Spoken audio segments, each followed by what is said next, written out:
शान्ताकारं भुजगशयनं पद्मनाभं सुरेशं विश्वाधारं गगनसदृशं मेघवर्णशुभाङ्गम् लक्ष्मीकान्तं कमलनयनं योगभिर्ध्यानगम्यं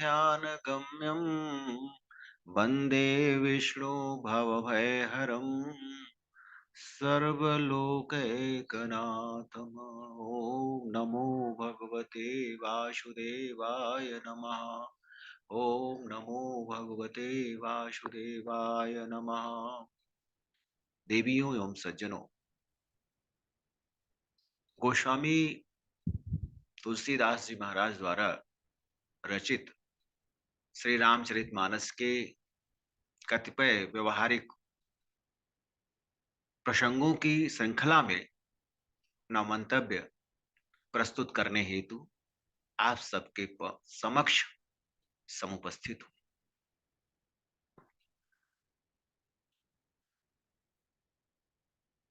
मानस महारथी गोस्वामी तुलसीदास जी ने त्रेता युग के महानायक विष्णु के अवतार प्रभु श्री राम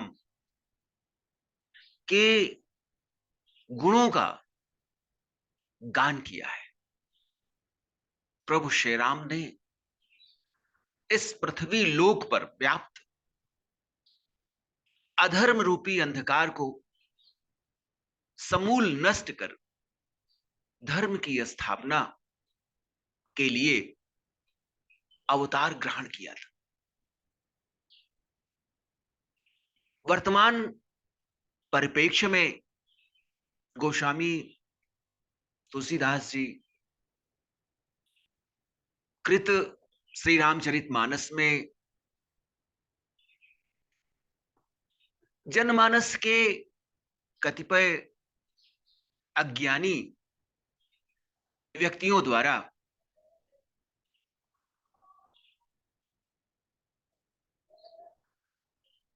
विसंगतिपूर्ण वातावरण तैयार करने का यत्न किया जा रहा है, जिसमें से एक चौपाई है, ढोल गंवार शूद्र पशुनारी सकल ताड़ना की अधिकारी।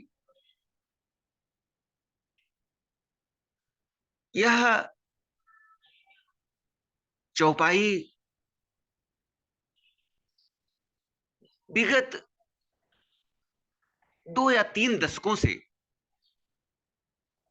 अत्यधिक विवादास्पद हो गई, जब से भारतवर्ष की राजनीति में जाति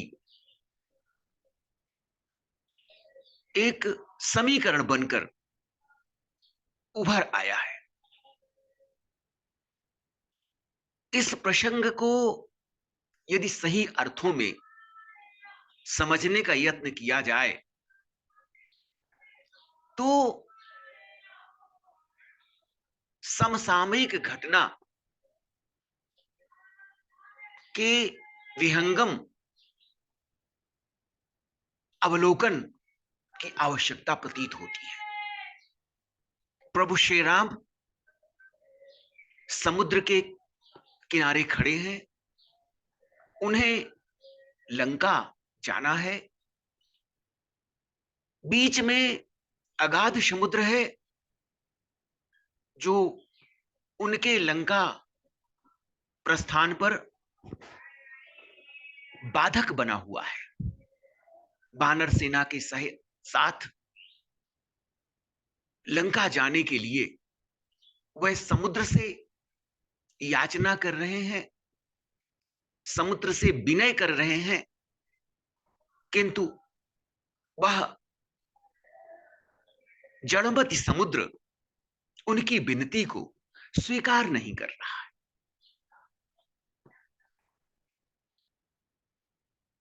गोस्वामी जी महाराज इस संदर्भ में लिखते हैं, विनय न मानत जलधि जड़ गए 3 दिन बीती, बोले राम सकोप तब, भय बिनु होई न प्रीति। प्रभु श्री राम को समुद्र से विनती करते हुए 3 दिन व्यतीत हो गए। तब उन्हें सहज क्रोध उत्पन्न हुआ और उनमें समुद्र के प्रति क्रोध अकारण नहीं था, वह सकारण था।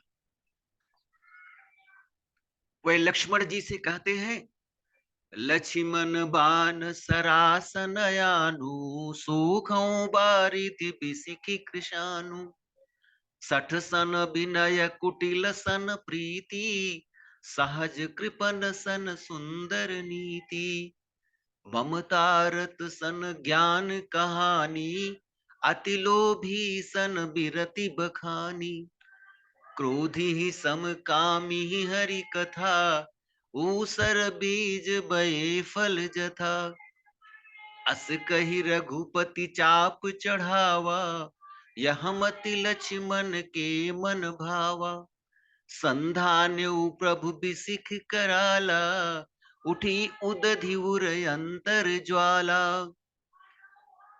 प्रभु विनती करके जब समुद्र के हृदय में परिवर्तन नहीं देखते हैं तो वे क्रोधित होकर के लक्ष्मण जी से कहते हैं कि हे लक्ष्मण, मेरा धनुष और बाण ले आओ, मैं अग्नि बाण का प्रयोग करके समुद्र को सुखा दूंगा और हमारी सेना सहज ही लंका पार हो जाएगी।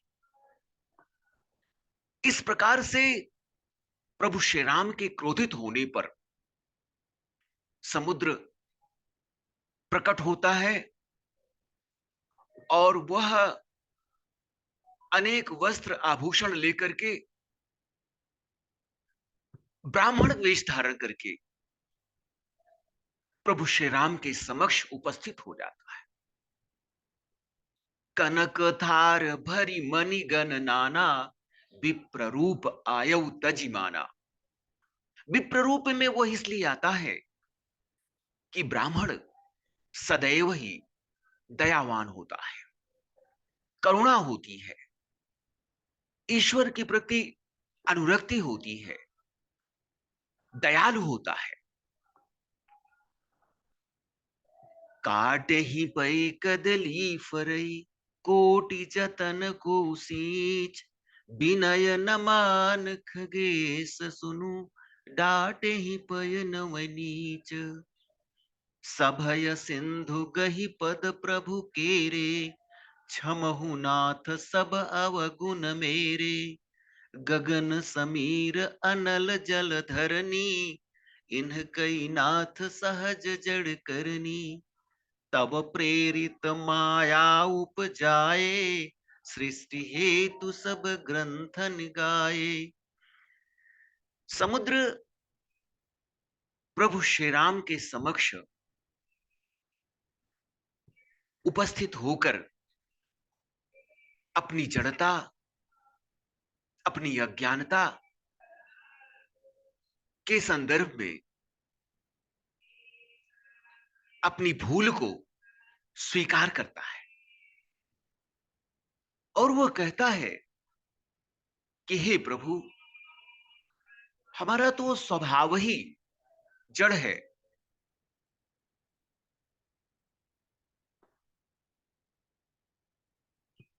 इस परिप्रेक्ष्य में समुद्र द्वारा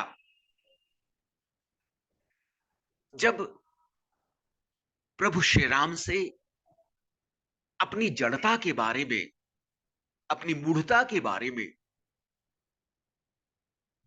परिचय दिया गया, उसी संदर्भ में समुद्र ने यह प्रसंगवश कहा, ढोल गंवार शूद्र पशु नारी, सकल ताड़ना के अधिकारी।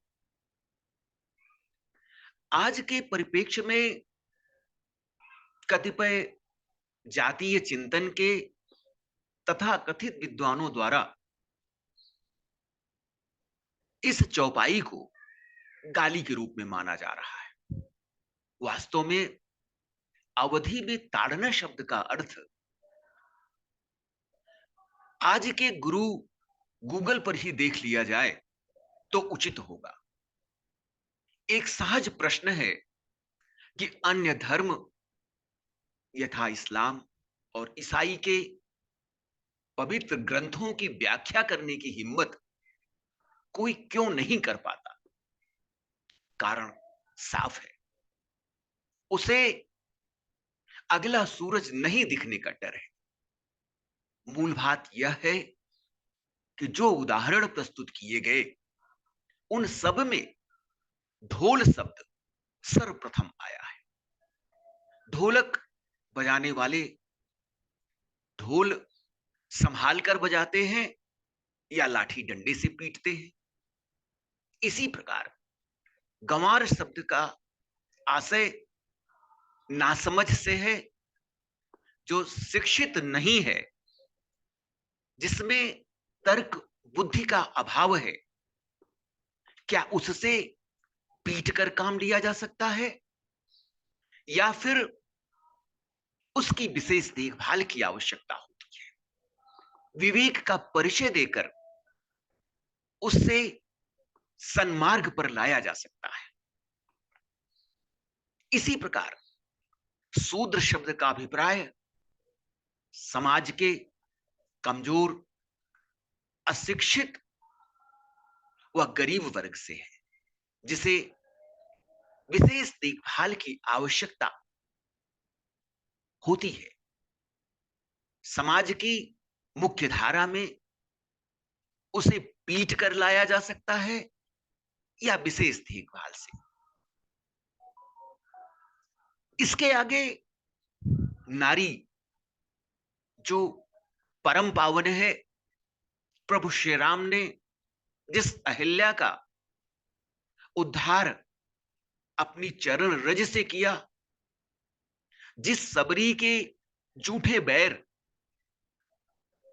उन्होंने खाकर नारी जाति को सम्मान प्रदान किया, वह नारी जननी है, हम सबकी माता, बहन, बेटी, पत्नी इत्यादि सामाजिक व पारिवारिक रिश्ते की मूल है।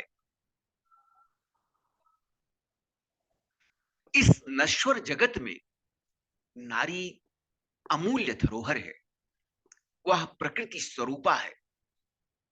इतनी अमूल्य निधि को पीटना उचित है या देखभाल अथवा विशेष संरक्षण?